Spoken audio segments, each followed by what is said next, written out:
साथियों, पूरी दुनिया की हिस्ट्री उठा लो, किसी भी राजा ने कभी भी धर्म का प्रचार प्रसार नहीं किया, सिवाय भारत में सम्राट अशोक को छोड़कर। वो अमेरिका की इतिहास हो, अफ्रीका की इतिहास हो, ऑस्ट्रेलिया की इतिहास हो, यूरोप की हिस्ट्री हो, एक भी राजा नहीं दिखेगा जिसने धर्म का प्रचार किया हो, क्योंकि उन राजाओं को अपने देश से मोहब्बत थी।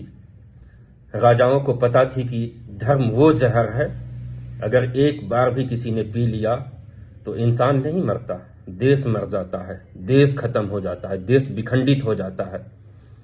स्वामी विवेकानंद का एक बहुत ही खूबसूरत लाइन मैं यहां कोट करूंगा कि उन्होंने कहा था कि इस्लाम जब हिंदुस्तान में आया तो हिंदुस्तान में दलित और शूद्रों के लिए संजीवनी का काम किया, क्योंकि इस्लाम राइट टू इक्वलिटी की बात करता था कि हमारे पास सब बराबर हैं। एक नौकर, एक नाली की सफाई करने वाला भी मेरे पास बैठ सकता है, बैठकर खाना खा सकता है एक राजा के साथ। इस्लाम तलवारों की जोर पर कभी नहीं फैला। इस्लाम जब अरब जगत से बिजनेस करने के लिए कुछ व्यापारी केरल के मालाबार तट पर आए तो उनकी बात करने का ढंग, बैठने का ढंग, खाने पीने का ढंग, चलने का ढंग, पहनने का ढंग और अपने पास बिठाने का तौर तरीका लोगों ने देखा, वो उन्हें अच्छा लगा, जिसको देख करके लोगों ने इस्लाम को एक्सेप्ट किया। लेकिन हमारे देश में चीजें हकीकत की नहीं बताई जाती हैं, सिर्फ धर्म में हमने उलझा करके लोगों को रखा हुआ है। आपको एक बाइट दिखा रहा हूं मैं, आप इस बाइट को देखिए, समझ जाएंगे कि चीजें कैसे उलझी हुई हैं। हिंदू कहाँ खतरे में है? हाँ, तो हिंदू कश्मीर के अंदर क्या हुआ था, अभी बांग्लादेश के अंदर क्या हुआ है, पाकिस्तान के अंदर क्या हुआ है। महाराज आप यहाँ पे जाएंगे, आप बांग्लादेश जाएंगे, आप पाकिस्तान जाएंगे, कहाँ जाएंगे? 1947 के पहले पाकिस्तान और बांग्लादेश दोनों भारत के हिस्से थे।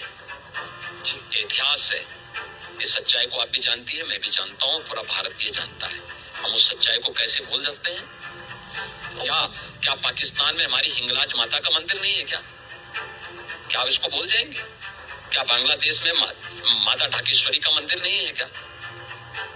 तमाम ऐसे धर्म स्थल है तो आज भी वहां पड़े हुए।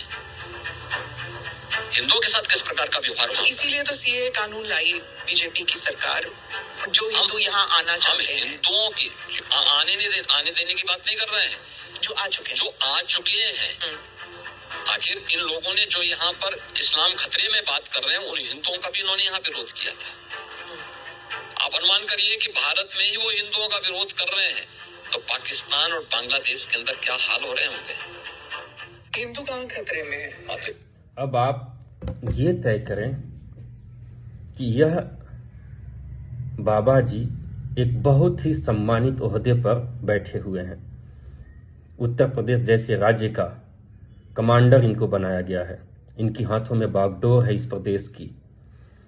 अगर ये धर्म की बात किया करेंगे तो क्या मैसेज जाएगा यंगस्टर्स के बीच? जो लोग पढ़े लिखे लोग नहीं हैं, उनके दिमाग में क्या चलेगा? उसकी भी एक बाइट दिखा रहा हूं मैं आपको, आप ये देखें, चीजें क्लियर हो जाएंगी।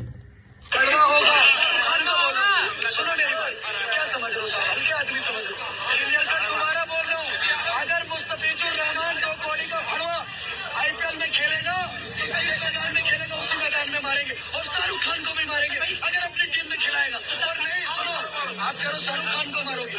सबसे बड़ा अगर कोई मूवी बनाता है ना, सबसे ज्यादा बजट की, तो बनाता है संजय लीला भंसाली। संजय लीला भंसाली को 8 घंटे तक लगातार मारा था, जैसे पूछ लेना। काली माता का अपमान करा था पद्मावत पिक्चर में। 8 घंटे तक, 8 घंटे, कितने घंटे? 8 घंटे तक संजय लीला भंसाली को मारा था।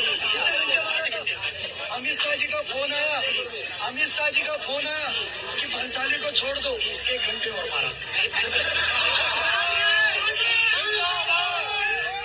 अब ये लड़का, अब आप समझ सकते हैं इसकी एज क्या होगी और अपनी एज से कितना गुना ज्यादा ये बातें कर रहा है।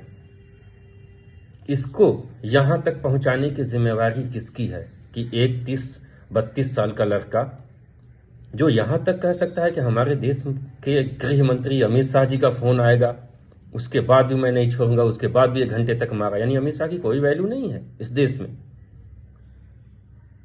इस हाल में कौन पहुंचाया है?